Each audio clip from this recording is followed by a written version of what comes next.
Hi everyone, I'm Dr. Funke Afolabi Brown. I'm excited to be here today. How is your day going? We are going to have a really exciting conversation today. I am so excited to have one of my friends and my colleagues joining us for a really, I think, really important topic. And that's the topic of stress and hypertension in women. And I think this is something that we may not pay as much attention to because we just tend to overlook it most times. Hypertension, and we'll talk more about that. It's not necessarily something that shows up in a very dramatic way. Hopefully not. In some situations it does, and it's an emergency, but it's that really subtle condition that can have a lot of long-term effects. And so I have a lifestyle medicine specialist that's going to be joining us today, Dr. Lola Ashaye, and I think she should be hopping on soon. And she is the founder of InTouch Primary. So she's both a primary care physician and she is certified in lifestyle medicine. And I'm not going to spill all the beans because I really want you to understand what's lifestyle medicine, what is direct primary care, and a lot of things that are changing in the landscape of medicine and how we deliver care. And so she's going to talk to us about that, but also she's going to talk to us about how we as women can make sure that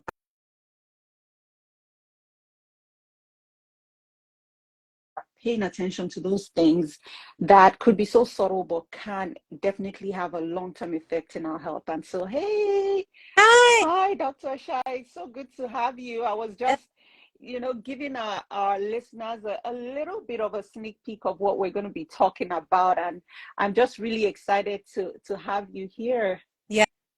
Yes, I'm excited to be here. Thank you for Wonderful. having. Oh, you're so welcome. Let me see. Is this thing loud enough? Anyway, I think it'll work. So I think we'll just get started. Hi, everyone. I was so excited. I think I just jumped right in. I didn't even introduce myself. So for those of you who don't know me, welcome to the Restful Sleep MD Candid Conversations. And this is a platform I use to just have specialists, experts, friends, maybe a couple of enemies, just talk about things that we end up connecting to sleep in one way or the other, or things that can help us as busy moms, as professional women, because we're on this journey together. And so I have a special treat today, Dr. Lola Ashaye. I know I will not do it justice. I had thrown around words like primary care physician and lifestyle medicine and double board certified and DPC and expert extraordinaire. But I would love it if you introduce yourself to our friends, and then we'll get started. Yeah, absolutely. So as you mentioned, I'm Lola Ashaye. I'm a family medicine doctor and lifestyle medicine doctor, and I am based in Sugar Land, Texas. I own a clinic InTouch Primary Care. It's a concierge-like practice in Sugar Land, and the idea there is to be able to allow patients to directly associate with their doctors, and so that they can live fully and enjoy doing what they love. I'm very passionate about wellness and preventative health, weight loss management, and all the things that go into living and maintaining a healthy lifestyle. I love it. So can you just shed some light, because some of these terms are new to a lot of people: concierge style medicine, direct primary care. Like, what is that and how is that a little bit different? And I just wanted us to just clarify that right off the start so that, people, we're all on the same page, especially around the services you provide, which is very unique.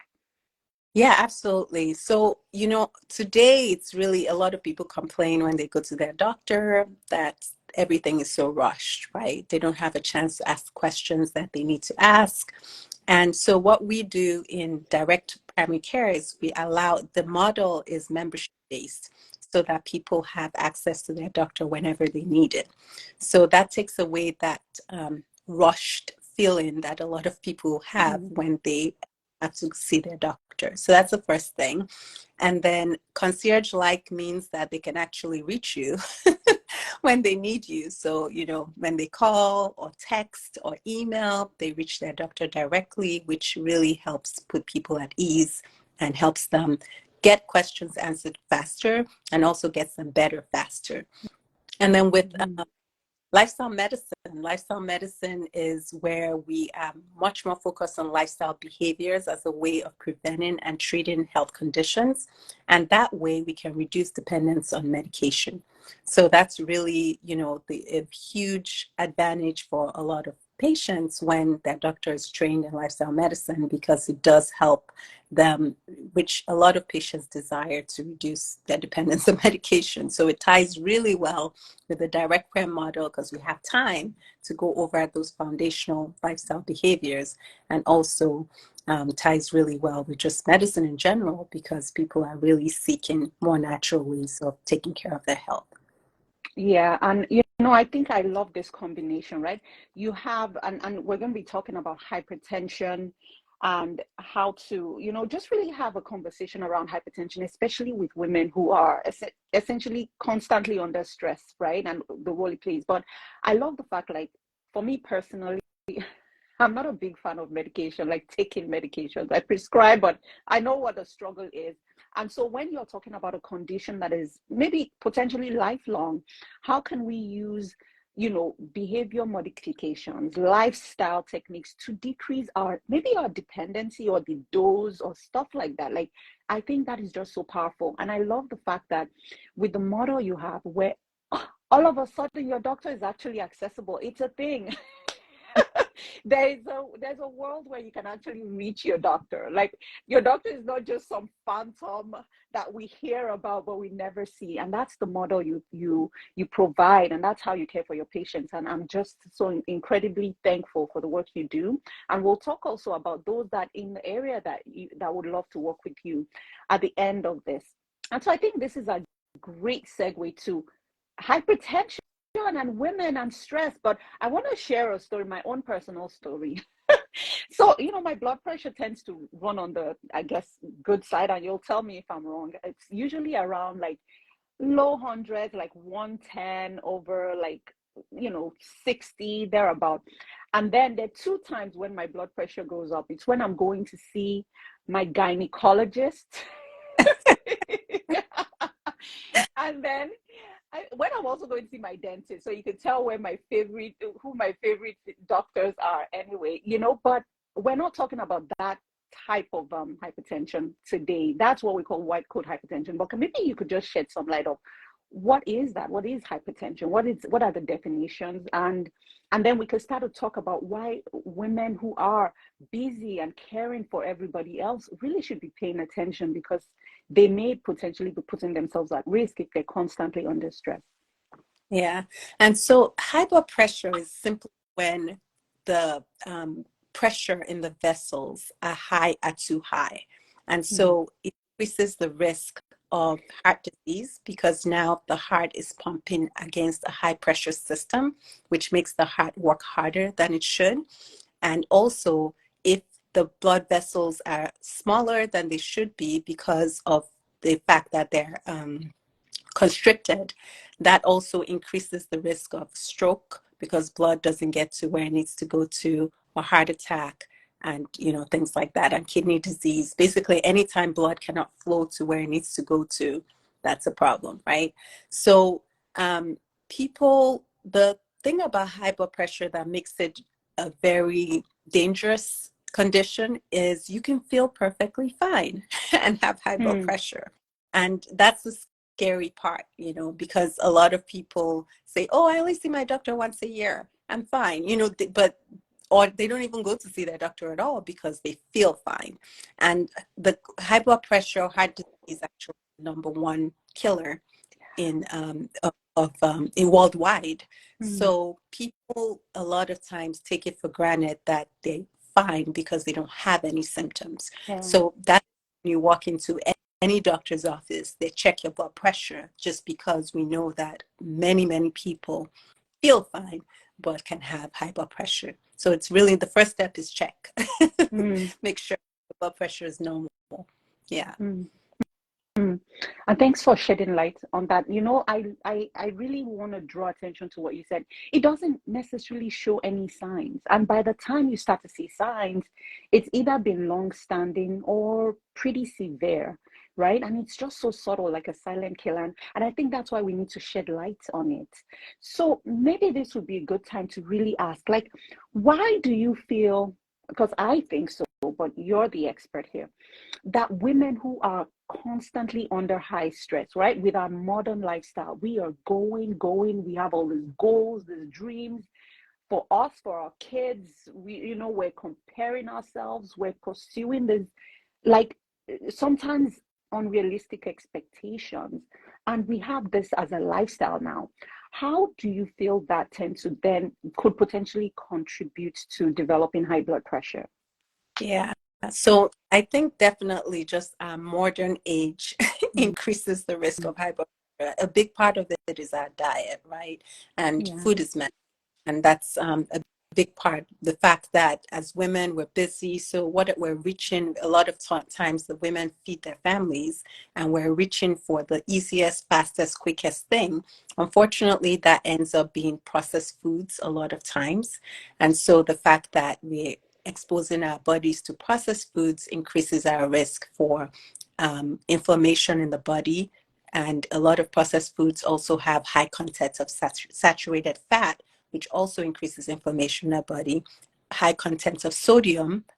So those two things together increase the risk of high blood pressure. So I think definitely diet makes a huge difference. The fact that we're, highly processed diet.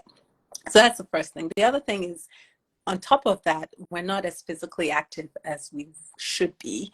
A lot of us are sitting down to work most of the day. We're not up and about as we should, and so that again increases our risk for heart disease. Like sitting, even if you're Mm. physically active, say let's say you work out 30 minutes 5 times a week, and you sit for work most of the time, that's still an independent risk factor for heart disease. Mm. So outside of physical activity. So the fact that we're doing a lot more sitting now, people are working from home, they're not even walking to their car anymore. So Wow. they're sitting in bed from morning Mm. till night. That completely, increases their risk more. So that is another big factor. And then the big one is sleep, which I know this is your area of expertise, but that is huge. I think we underestimate the power of sleep. And I know you've talked about this a lot, but when we sleep, our blood pressure lowers.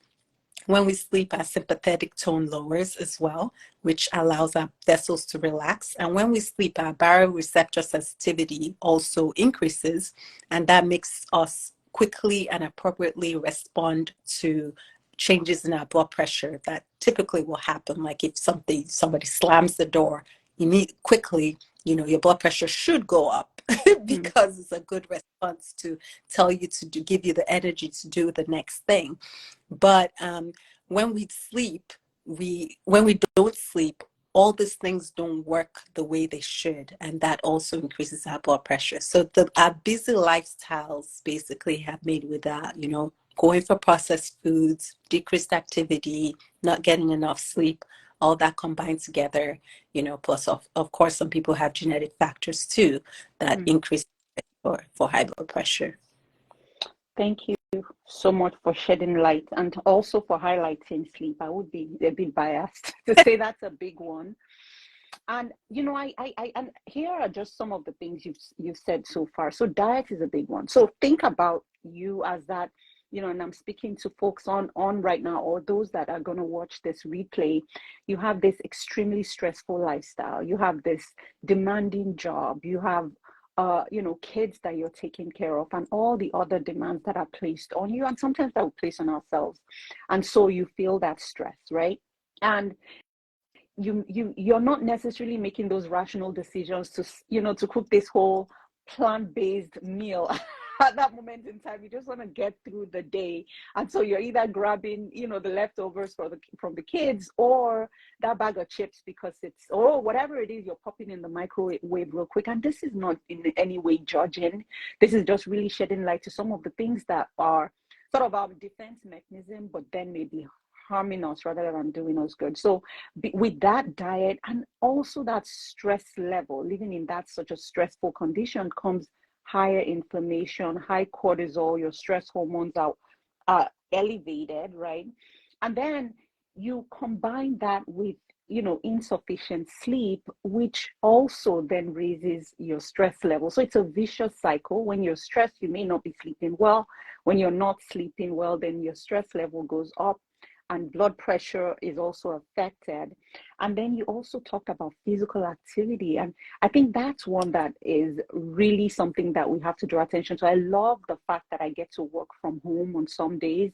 It's a beautiful thing. It's a blessing. It affords flexibility, but it could be a curse sometimes because especially when you're so consumed with the work you're doing, you don't realize that you've been sitting for hours. And so that independent of being physically active. So I'm someone who in the morning I have this my routine of exercise, but then what you're saying is even after doing all that, it's almost like I'm negating, all that good work that I put ahead by just sitting with good intention. And so I hope you guys can see how this then ends up leading to, putting us at risk for hypertension or high blood pressure. And so thank you so much for shedding light. We always, always, always will end on a positive note. And that is, what can we do? But even before then, I love, and this is why, y'all, I decided Dr. Ashaye was perfect for this conversation because of our experience with her practice, being a lifestyle medicine certified physician. Like, how do you then use this tool, lifestyle medicine, to help, your patients, to help potential clients that will be joining you through this live, improve their blood pressure without medicine, even if we need to do medicine down the line. But what are some things, and how are you the authority to be able to speak on this? Tell us a little bit about that. Yeah, so I talked about the model a little bit earlier and the fact that time to kind of go over it. But I think the difference I've noticed from just, when I was just family medicine versus this additional training in lifestyle medicine is because I have the information that motivates them to understand how things work. So for example, I can say things like, if you lose a couple of pounds, I expect your blood pressure to drop by 1 point. Or if you lose 10 pounds, probably going to drop by 5 points. And if you compare that to taking your amlodipine 10 milligrams, that's about, your blood pressure drops about 5 to 10 points with that. So you can literally half your dose or maybe even reduce your dose by, so by giving them that additional information that research has shown that if you do this, or if, for example, if you are physically active for 90 minutes a week, that would drop your blood pressure by approximately 4 or 5 points, which is similar to your hydrochlorothiazide that you're taking, so when they see comparison and they're like, oh, wait, I actually can do this, and we can talk detail about what their barriers are, why they're not able to do the 90 minutes, and not just, oh, you just need to exercise. Like, everybody knows that's not the problem. The problem is, okay, how for me, what does that look like for me? And so what we can help with, like saying, okay, for you, maybe walking is not the greatest idea because you're scared of dogs in your neighborhood. We have that conversation, right? Maybe talk about, do you have a treadmill? Do you have stairs in your house? Can you take breaks in between when you're microwaving your food and do stretches? Do you have light weights you can use while you while you are just waiting for your coffee to brew or something like that? So instead of just talking about things you potentially can do, we make it personalized to the person based on their conditions, and that really we've seen great results by doing that. What you're just saying makes so much sense, and it really resonates. And I think the same applies to sleep, right? Especially if you're in a busy practice. I would tell you, eat healthy, sleep well, be physically active, lose weight, see you in 3 months. Here's your prescription. And you're like, duh, I could have looked on Google to do that, right? So, and I think that's just so helpful, because just like even for me, when I'm counseling my clients, you know, it's beyond, okay, get 7 to 9 hours. How? I'm a busy mom of four, or, you know, I run a company. How am I supposed to fit 7 or 9 hours into my day of sleep, right? So I love the fact that what you're doing is then meeting us where we are. Like, what do you have? Like, you may not have a gym membership that you can go to consistently, but do you have stairs? How about we use that? You may not have, like, you know, 1 hour to, you know, run, you know, 3 miles or whatever, but do you have, you know, do you have a treadmill at home, right? So I just love that. I love the fact that what you then do is provide practical strategies that people can then apply, which is what I think we should then jump into right now. Because there are a few things that I'm just like, oh, there's so many ways we could take this. But I think what we could do is maybe just the diet, because I think that's one of the ones that, you know, sleep. Yes, you should get prioritize your sleep and follow this content. You get so we don't need to beat that. You know, we'll talk about that. We always talk about that. So I think what we should maybe talk about is diet. So I have this, you know, client who has a super hectic lifestyle, looking to make better choices. She's extremely stressed out. She's overworked. She's overwhelmed. She's just over everything, and her blood pressure is creeping up, and she's eating food that's, you know, causing a lot of high inflammation. So how can we use how can we practically implement this and say, okay, maybe I'm going to start with one, because yes, I need to exercise, I need to lose weight, I need to, you know, do all these things, but maybe I'll pick one. And so let's pick diet. Like, what do you think, what would be easy, practical, and applicable even starting today for that woman?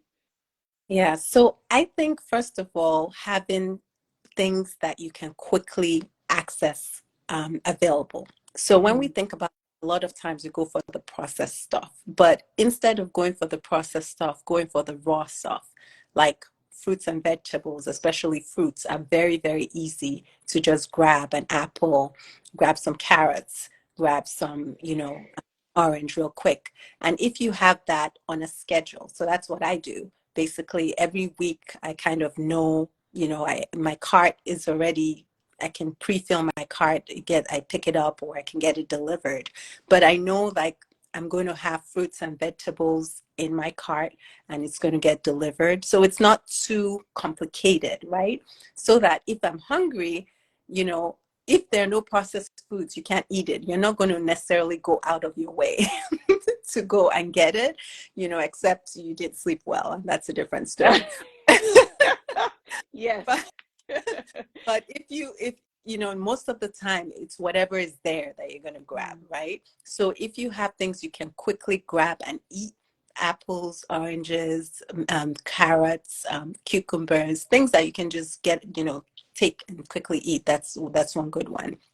The other thing is, try to plan ahead. Having a food schedule is so, so crucial, especially if you're busy, you know, because the truth of the matter is we don't have all the time in the world. And when we don't have time to think ahead of time, it makes it really difficult to make good choices. So just spend, and we actually save a lot of time by just sitting there once and just saying, look, what do I want to feed my family? What do I want to eat? And then writing it down, putting it on a schedule, and just know that that's what you're going to base your grocery shopping on. So that's the other thing I do. You know, it's a one-time thing where I'm thinking about and you have yourself, you know, plan A, plan B. So if this is not available, I'll eat this instead. But it really limits the amount of time it takes to think about what to make, which is usually when we reach for the processed things, the things that the noodles, you know, it's really easy to cook. But if you had already planned ahead and you knew that, you know, you were going to eat, you know, for example, whole grain brown rice, something like that, that's already planned for. It's in your cart already. It's delivered. You've put it I usually make dinner and in the morning. So you put it in the Instant Pot, it's done. By the time you walk in the door, you're not now thinking about what you're going to eat. So I think by just being prepared, having it already written down, outlined for you, it makes it a lot easier so that you're not constantly thinking about it. And then freezing things. Freezer is your friend. Get an extra one, need one, and label things. So That's another trick that has worked really well for me. If I try to cook in bulk or order in bulk from somewhere, and I put it in Tupperware and label it so that I don't have to spend too much time. So even the kids can help because they know, hey, go get the spaghetti sauce out of the freezer. It's not complicated. They can take that out really quickly and easily, right? So doing things like that to simplify your life can really make a big difference for people. So it's taking advantage of planning ahead. And if you really truly are too busy to do it yourself, there are healthy food subscriptions that are out there that, you know, people can take advantage of as well. You know, just get in and one of those subscriptions, even if it's not every day, but 3 times a week, finding a chef can be good. And it doesn't have to be expensive. People assume that when you say chef, it has to be, you know, it really doesn't. If you do it one or 2 times a week and you specify exactly what you want and make sure that they're adhering to your healthy standards, and make a difference for you so that you can really feed yourself and your family healthier, because food is medicine. Yeah, food is medicine, and you've shared so many gems here. So, a couple of things. I think the broad theme of this is busy women, busy minds, busy schedule. When everything gets overwhelming, we don't make the best decisions. And then layer that on top of poor sleep, right? It doesn't go well. So don't complicate it. Don't make it seem like this really big thing. Sleep well. I think that's critical so that then to plan ahead, because when you don't plan ahead, then you're scrambling in the evening when everybody else, everybody's home and they're looking at you like, what are we supposed to eat? Then you're grabbing stuff that's maybe not what you would have loved to have cooked initially if you were not just so overwhelmed. So ditch the overwhelm by planning ahead, and it doesn't sound like it needs to take too much of your time, and may or will absolutely save many, many, many hours down the line. And then making it accessible, because if you don't buy the unhealthy stuff, then it's not going to be there for you to grab. And so really that planning ahead, making it such and making it accessible, I love that idea.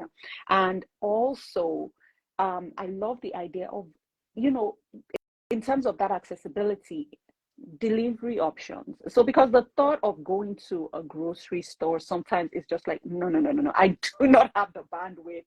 Let's order some Chinese, please, right? So if you have if you have it delivered, or you could even go pick it up, but you use like one of these services, this subscription services. That I use Instacart, and it's just been a blessing, because then you could you populate your cart with the things that you want, right? So you're making sure that the fruits are there, you're making sure that the vegetables are there, you're planning ahead, you know exactly what you're going to have for the week. And then also freezing stuff, right? Like if it's in the freezer, then that way you could reheat, and you could meal prep, maybe choose a day on the weekend if it's possible, or just have a delivery service or a chef or someone do it. So it sounds like keep it simple, make it accessible, and plan ahead. And so if you can work with those, even just saying that in my mind already is reducing that stress level. And for many of you, it's also reducing your blood pressure. So this has been just so, so valuable, because when we then continue to make these right choices, and then then we can start to see that change that we want in our lives. And so I really, really want to say thank you for sharing this with us. And then do you have any final words, as well as how people can work with you? Yeah, absolutely. So what I wanted to just mention, sometimes when people have high blood pressure or just trying to lower their blood pressure, they get so concerned about what they can eat because there's so many, they feel restricted. What I tell people is don't worry too much about what you cannot eat. Focus on what you can eat. Focus on crowding out the bad stuff with increasing the good stuff. So if you just increase and focus on increasing your vegetable intake as much as you can, adding more fruits, adding more nuts and seeds, automatically the bad stuff is you're going to eat less and less of the bad stuff. So instead of feeling risk, because that sometimes even creates anxiety when they're like, oh, you can't have this, you can't cook with this, you can't do this, you can't, they start to feel restricted. But if you say, oh, you can eat as many vegetables as you want, right? They start thinking, okay, which one do I actually like? And it puts you in a position of power where you can think about it better, and you feel like you don't feel so limited, and automatically your body starts to respond by reducing all the other stuff. So that would be the thing I want to say, to encourage people. Don't feel restricted. Just try and figure out what you can add to your diet that is healthy, and that makes all the difference. Oh, I love that. And it's just so freeing, and it's so empowering. And also, what I was going to also mention is, also dealing with the root cause of the stress. I mean, as we talk about this, these are broad strokes, right? I feel like each and every one of the things we've talked about is a whole episode on its own, but really trying to figure out what is the root cause of the stress. So even though we really showcased how to optimize your diet to improve your lifestyle and hopefully help with improving your blood pressure, there's so many other aspects of this. So it's not necessarily taking it in isolation, but if you're like, I don't even know where to start, this is one place to start. But then also finding ways to decrease that stress, I think, is really, really key. And I know we sort of highlighted a couple of that. Physical activity is one good way. Exercise is one big stress reducer. Sleep as well. So sleep will reduce stress, right? I don't know if you wanted to mention any other, of course, some mindfulness practices and things like that. And I know even though we're not going to delve into too much of that detail, but I just wanted to leave people with those highlights as well, just to kind of ponder upon. Yeah, like journaling, meditation, I really well. And then just having a rhythm, like you mentioned earlier, you have a schedule in the morning, a routine that is already built in. So you have a daily practice that is built in, and that really does help because it builds resilience, which reduces long term. So yeah, so those are just some tips. There's a lot. There's a I lot know. throughout I that know. touch on. And you mentioned where people can find me, and I do have a YouTube channel, and I do talk about a lot about lifestyle medicine behaviors that can help, and that's at InTouch Primary. So you can find me on YouTube at InTouch Primary Care. You can also find me on Instagram and Facebook and TikTok at InTouch Primary. So if you want more information, I have a lot of episodes on high blood pressure and high cholesterol and all those things that people deal with. So you can learn more information there too. Awesome. Yes, absolutely. So, I think, like we just talked about, this is a huge topic, right? And so I feel like we just scratched the surface. And I know that, and you guys need to follow Dr. Lola at InTouch Primary, and also on her YouTube. And I'll put all those links here, because she really delves into. You said what? They can come to the clinic if you're in the Sugarland area too. Exactly. And so if you are in the Sugarland area, yes, absolutely. Just come to the clinic. Yes, yes, yes. And then, just the content that Dr. Lola puts out is just so valuable. And so really a lot of everything we've talked about, she does provide those resources and provides the information on her YouTube channel. So absolutely, absolutely take advantage of that. Thank you so, so much for coming and just sharing your wisdom. And again, I talked about the fact that sleep is a priority. Really, if no matter what we do, if we're not prioritizing sleep, if we're not getting the sleep we need, it really makes it harder to achieve these goals of controlling your blood pressure, living a healthy lifestyle. So all that is really, really critical. And if you're on here and you're a busy, you consider yourself a busy woman, or a mom or a professional who just really has a hard time juggling everything, and sleep is sort of on the back burner, then just schedule a call with me at restfulsleepmd.com, and let's talk through this. Let's figure out how to get your sleep back on track. So I'm available to provide that resource. And so really, it's really combining all these things, and we're here to cheer you on. We're here to say it is possible. It is possible to live your best life. And as you've heard, Dr. Lola is helping so many achieve that already. So thank you again. Thank you, Dr. Funk. having me. All right, everyone. All right, everyone. Until next time, rest well.